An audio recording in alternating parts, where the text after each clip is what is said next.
tonnes à l'hectare, c'est pratiquement près de 300 000 tonnes qui sont attendues. C'est quand même une production record pour cette année. Et cet hivernage aussi, bon, je pense qu'il y a aussi un objectif aussi qui est très, très ambitieux. Pour une première fois, on demande à faire 50 à 40 000 hectares. Donc, ça veut dire que vraiment les choses évoluent positivement.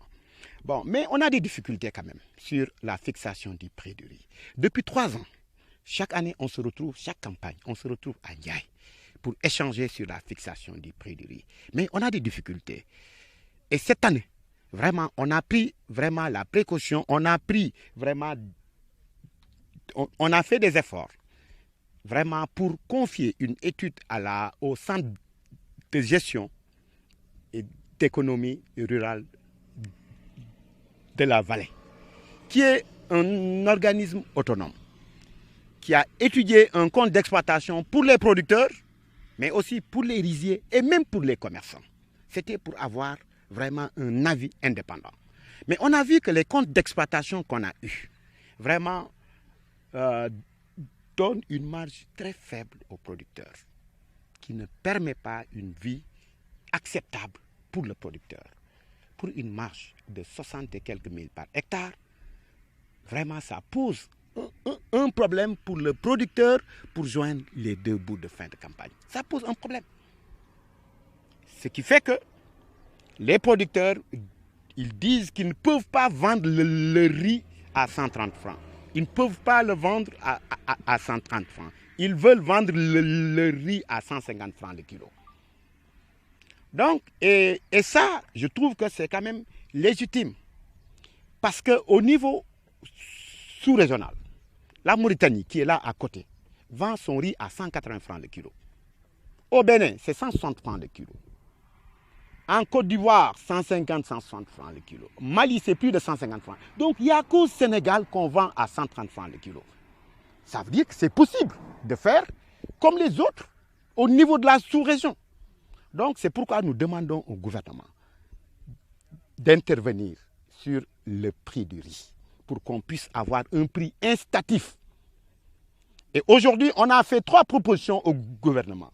La première proposition consiste à faire une subvention de 20 francs au kilo pour compenser le gap entre le rizier qui peut acheter à 130 et le prix au producteur à 150 francs, comme on avait fait avec l'arachide.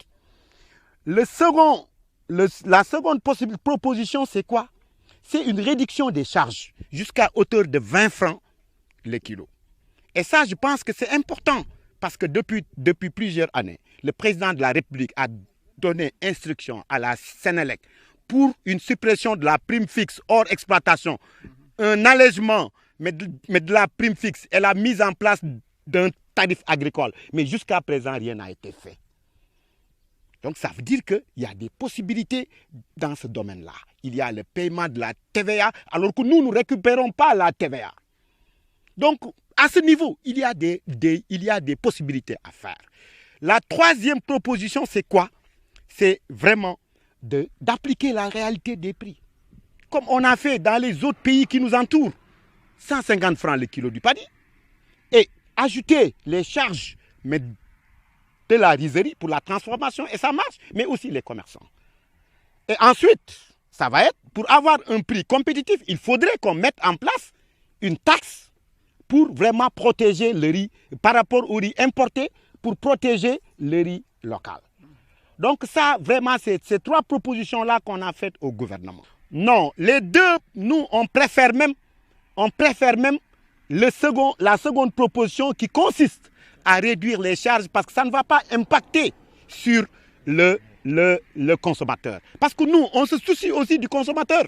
Parce que c'est important pour nous. Il faut que tout le monde y trouve leur compte. Donc, ce qui fait qu'aujourd'hui, nous demandons que l'État intervienne le plus rapidement possible. On a interpellé le ministre de l'Agriculture qui a fait le déplacement sur place. Hier, on a rencontré le ministre de l'Économie à Saint-Louis. On a posé le problème. Il a fait des promesses de voir ça de plus près au sein du gouvernement. Mais ce qui est sûr et certain, on va vers l'hivernage. On a un programme ambitieux. C'est sûr qu'on ne peut pas rester sans cultiver, parce qu'il faut qu'on vive. Mais ce serait important d'avoir un prix incitatif pour qu'on puisse vraiment atteindre les objectifs du gouvernement, pour que les gens puissent vraiment y aller massivement, pour qu'on puisse atteindre les objectifs du gouvernement.